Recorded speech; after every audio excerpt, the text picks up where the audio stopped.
Tamar Braxton finally admits why she slept with Toni Braxton's husband. It gets heated. The internet didn't just react, it detonated. Because one of the most forbidden, whispered about rumors in celebrity history, just got dragged into the light, and this time Tamar Braxton didn't dodge it. She didn't laugh it off. She didn't change the subject. She finally addressed the allegation people have been afraid to say out loud for years, and the fallout is already out of control. For decades, there has been one story hovering over the Braxton family like a ghost. A rumor so explosive it could fracture bloodlines. Claims that Tamar crossed an unthinkable boundary involving Toni Braxton's husband. A story buried under silence, denial, and carefully curated public smiles. Until now. Because according to what just resurfaced, Tamar didn't simply deny it, she explained why the rumor exists at all. And that explanation, that's where things got heated. Old arguments resurfaced. Old clips went viral. Voices were raised. Accusations flew. Someone allegedly shouted, "You stole men," and Tamar fired back with zero hesitation. Leaked audio. Explosive confrontations. Family tension, so thick fans say you can feel it through the screen. And here's what's making everyone uneasy: Toni Braxton's silence. No statement. No clarification. Nothing. And in moments like this, silence isn't neutral. It's loud. Tonight, we're breaking down what Tamar actually said, what she was responding to, and why reopening this chapter just shook the Braxton family narrative to its core. Because when a rumor survives for years, the explanation doesn't just matter, it changes everything. The moment Tamar Braxton opened her mouth, everything the family had spent years carefully avoiding came rushing back like a flood. Not because she confessed to anything, but because she refused to keep carrying a rumor that had grown teeth in the dark. For years, fans whispered it in comment sections, bloggers tiptoed around it, and interviewers avoided it like a landmine. The allegation that Tamar crossed an unspoken line involving Toni Braxton's husband wasn't just gossip, it was radioactive. And the reason it survived for so long wasn't proof. It was silence. According to people close to the situation, that silence wasn't accidental. It was strategic. The Braxton family brand was built on unity, legacy, and survival. Addressing a rumor like this publicly wouldn't just damage one relationship, it could fracture the entire image. So the story stayed buried, resurfacing only in fragments. A heated exchange caught on camera. A pointed accusation slipped during an argument. A clip where Tamar was accused of stealing men, followed by her explosive denial. Those moments were dismissed as reality TV chaos. But the rumor never died.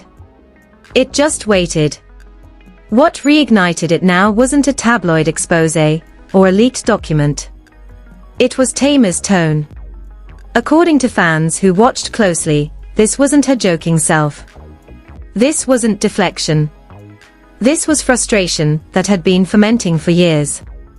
When she finally addressed the rumor, she didn't say what people expected. She didn't offer a clean denial or a dramatic confession. She offered context, and that's what made it dangerous.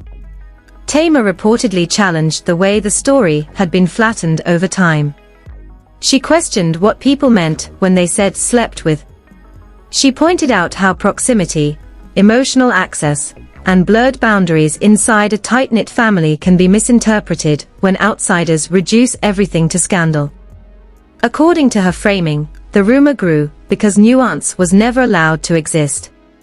And once nuance disappears, the most extreme version of a story becomes the one people repeat. That explanation immediately split the internet in half. One side accused her of dancing around accountability. The other said she was finally naming something families rarely admit out loud, that emotional closeness, without clear boundaries, can create confusion that later gets rewritten as betrayal. What made it even more explosive was that Tamar didn't frame herself as the only person involved. She implied, carefully but clearly, that this was a situation shaped by environment, access, and silence, not a single reckless act. Fans immediately started revisiting old footage. Old episodes. Old arguments. Clips where Tamar and Toni clashed suddenly felt heavier. Moments that once seemed like sibling rivalry now felt charged with unresolved tension. One clip in particular went viral again, Tamar being accused directly of stealing men, firing back, demanding names, refusing to accept the label. At the time, it looked like messy TV. Now, it looked like a warning shot no one took seriously. According to insiders, the reason this explanation felt so heated is because Tamar wasn't just defending herself. She was pushing back against being the only one expected to absorb the damage. For years, silence was interpreted as dignity for some and guilt for her. Every time the rumor resurfaced, her refusal to address it was used as proof. Now that she finally spoke, people questioned her timing instead. According to Tamar's supporters, that trap made it impossible for her to ever win. And then there's Toni's silence. No statement. No denial. No confirmation. Nothing. Fans say that silence is what changed the temperature of Tamar's explanation entirely. Because if this were a simple false rumor, many expected a unified front. Instead, Tamar spoke alone. And speaking alone inside a family narrative is risky. It means you're not just challenging the rumor, you're challenging how the family handles discomfort. Social media exploded within hours. Twitter threads debated whether Tamar was reframing or deflecting. TikToks analyzed her tone, her wording, her pauses. Some fans accused her of minimizing something unforgivable. Others argued she was exposing how women in families are often scapegoated to protect a larger image. The louder the debate got, the clearer one thing became: this wasn't about proving what happened. It was about questioning why the story was allowed to exist without correction for so long. According to people familiar with the family dynamic, addressing this rumor threatens something deeper than public perception. It threatens hierarchy.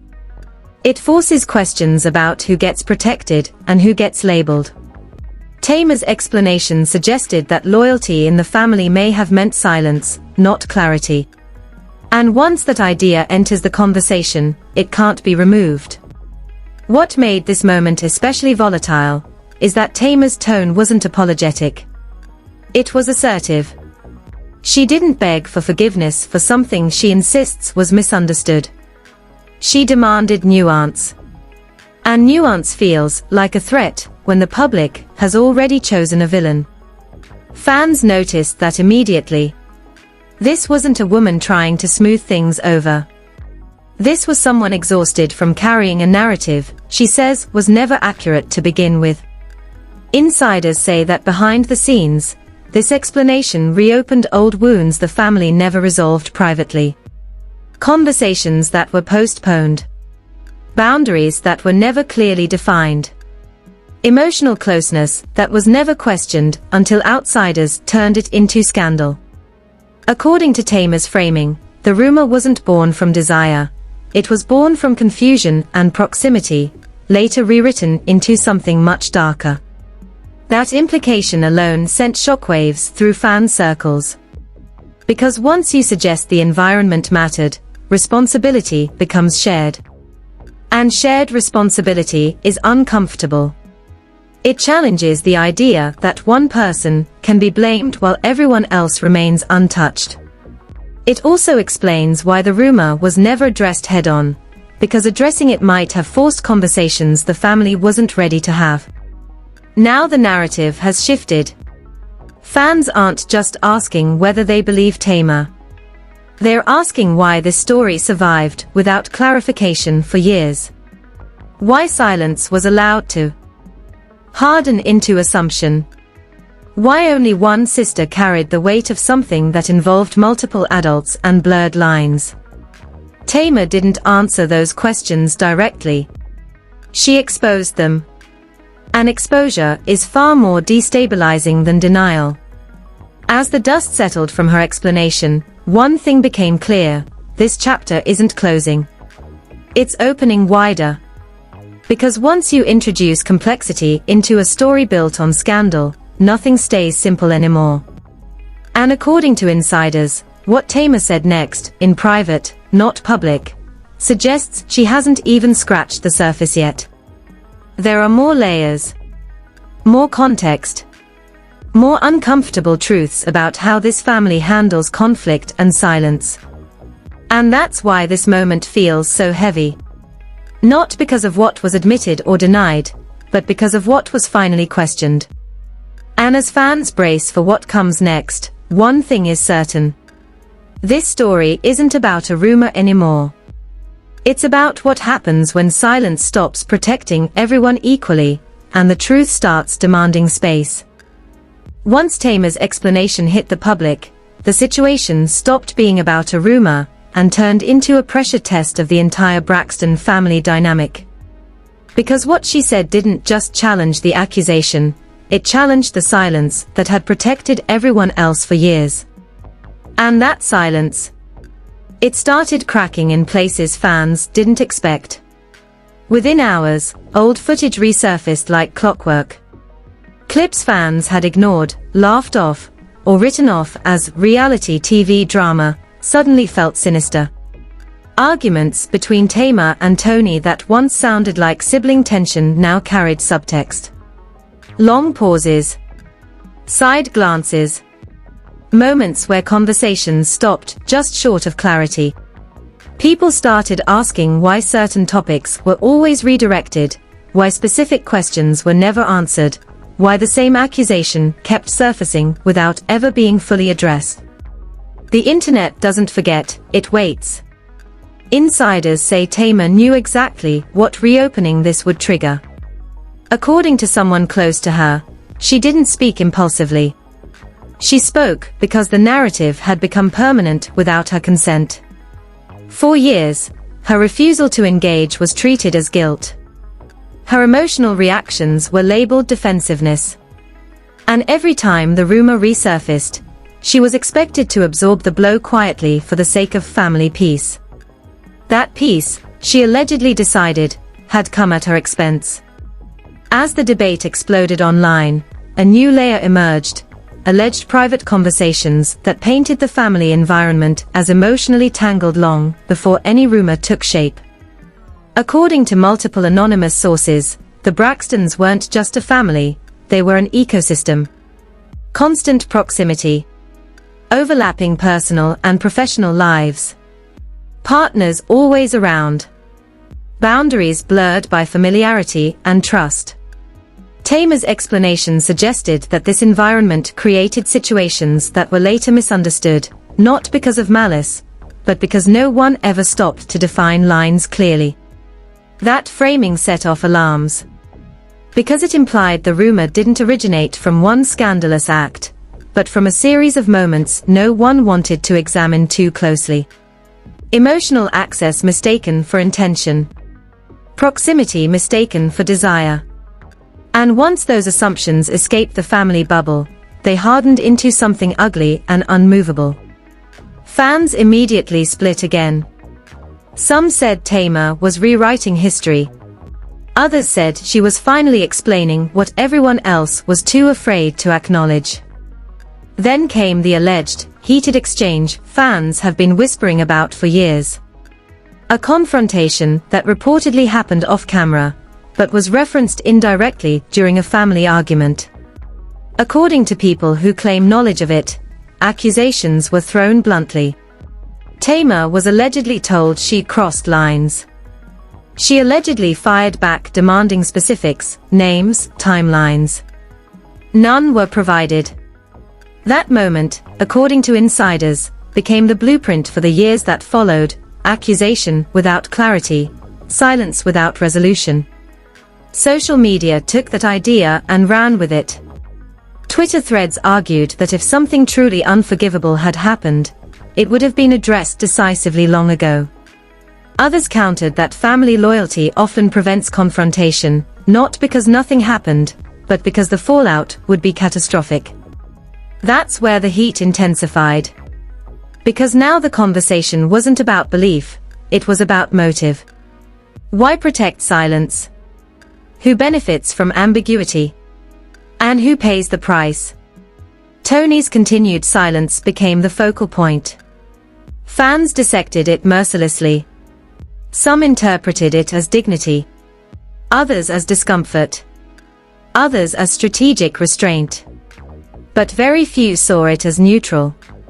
Because Tamar had spoken, not recklessly, but deliberately, and speaking alone changes the balance. According to fan interpretation, Toni's quiet placed Tamar in a vulnerable position, forced to carry the weight of explanation, without reinforcement or rebuttal. And in families, imbalance like that breeds resentment. Behind the scenes, insiders claim the tension wasn't limited to public perception. Private conversations reportedly became strained.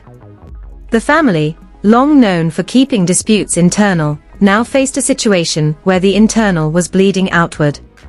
Tamar's explanation didn't accuse, but it implicated an entire system of silence. And systems don't like being named. According to one source, this is why the response felt so defensive in some corners, because acknowledging complexity would require revisiting years of choices everyone had quietly agreed to. Then came the alleged leaked audio reference that fans won't stop talking about. Not a confession. Not a denial. But a moment where Tamar is heard saying she was tired of being the one everybody side-eyes, while everybody else stays protected. That line hit a nerve. Because it echoed what many viewers had felt watching the family dynamic for years. Tamar as the loud one. The emotional one. The one whose reactions were scrutinized while others were allowed silence. The internet erupted again. TikTok creators broke down power dynamics.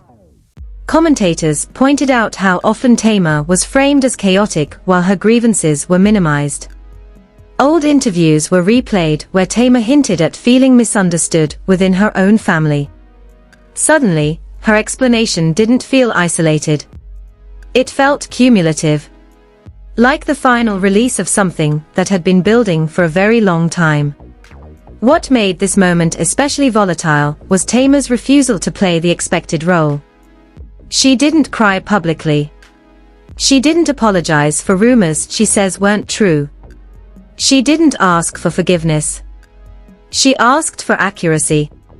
And accuracy is threatening when a narrative has survived on simplification. Fans noticed her tone immediately, not defensive, but firm. Not reactive, but resolved. That shift unsettled people more than any emotional breakdown would have. According to insiders, Tamar was warned not to go further. That addressing the rumor at all risked reopening wounds the family had learned to live around. But her response, allegedly, was simple: living around something doesn't mean it stops hurting. That sentiment reframed everything. Because it suggested this wasn't about stirring drama. It was about refusing to be permanently defined by a story she says was never fully true. As public reaction intensified, celebrities began reacting subtly. Likes. Unlikes. Comments that felt pointed without being explicit. Observers noticed who stayed neutral and who didn't. In celebrity families, those micromovements speak volumes. And each one added fuel to a narrative already spiraling beyond control. Now fans are left with more questions than answers. Not because Tamar explained too little, but because she explained enough to expose how fragile the family's unspoken rules really are.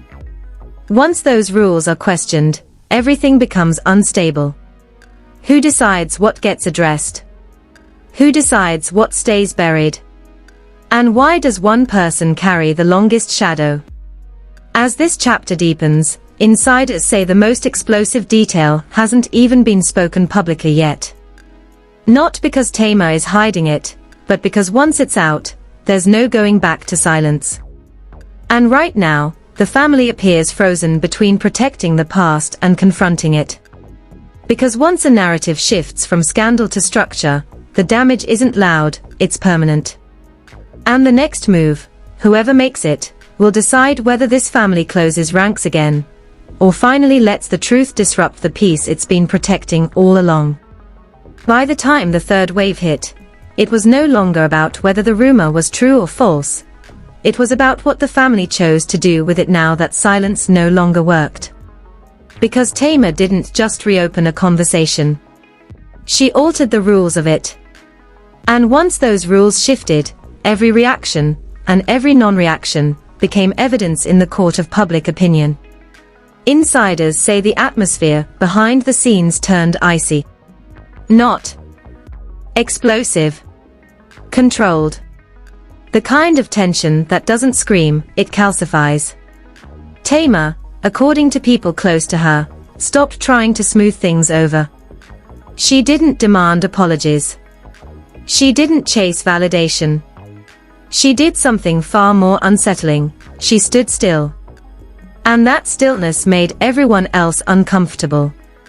Because when the person who's always been painted as emotional stops reacting, it forces others to sit with the questions they've avoided. What fans picked up on immediately was the shift in how Tamar framed herself. No longer the defender. No longer the explainer. She began speaking in language that suggested distance, not desperation. According to one alleged private conversation relayed by a source, Tamar said she was done being the family's lightning rod. That phrase spread fast. Because it reframed years of conflict into a pattern, one where tension was redirected onto her so the structure itself never had to change. Social media, predictably, went nuclear. Threads exploded arguing whether Tamar's explanation was accountability or deflection. But the deeper debate was harder to ignore. Why was the burden of clarity always placed on one person? Why did silence read as grace for some and guilt for others? Why was nuance allowed for everyone except the one who spoke last? Those questions hit harder than any accusation ever could. Then came the moment fans are still arguing about, the alleged private acknowledgement that didn't deny the complexity Tamar described. No confirmation. No public statement. Just a quiet shift in how the family moved. Less togetherness. More separation. Events attended separately.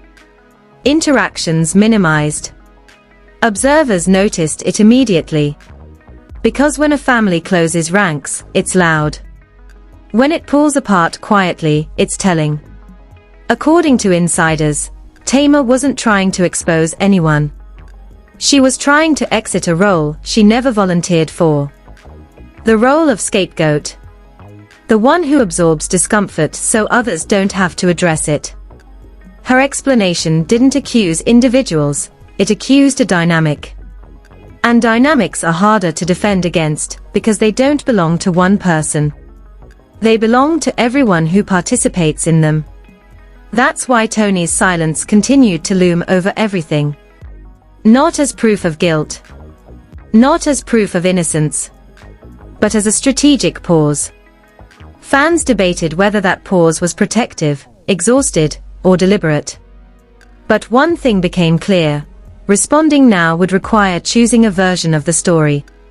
And choosing a version would collapse the gray area Tamar introduced, the gray area that made everything uncomfortable but honest. Insiders claim there were discussions about issuing a family-wide statement. Something neutral. Something calming. Something that would put it to rest. That statement never came.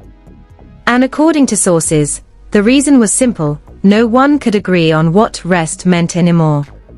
Because once Tamar reframed the rumor as a product of environment, boundaries, and silence, there was no clean ending. Only reckoning. Fans began revisiting moments they once admired. The tight unity. The insistence on loyalty. The way disagreements were framed as family business. In a new light, those traits looked less like strength and more like containment. And Tamar's explanation didn't destroy that image, it complicated it. Which, to many, felt more truthful than the polished version they'd been sold for years. The emotional core of the fallout wasn't outrage. It was discomfort. Discomfort with the idea that loyalty sometimes protects pain instead of people. Discomfort with the realization that silence can be a decision, not a default. And discomfort with the fact that families, even iconic ones, can avoid hard conversations for so long that the avoidance becomes the real damage. According to those closest to Tamar, she's not planning a tell-all. She's not shopping interviews. She's not chasing vindication. That's what makes this moment so destabilizing. Because restraint in a scandal economy reads as power. And power shifts dynamics fast. The family now has to decide how to coexist with a version of the story that isn't neatly contained, one that allows for complexity without assigning a single villain.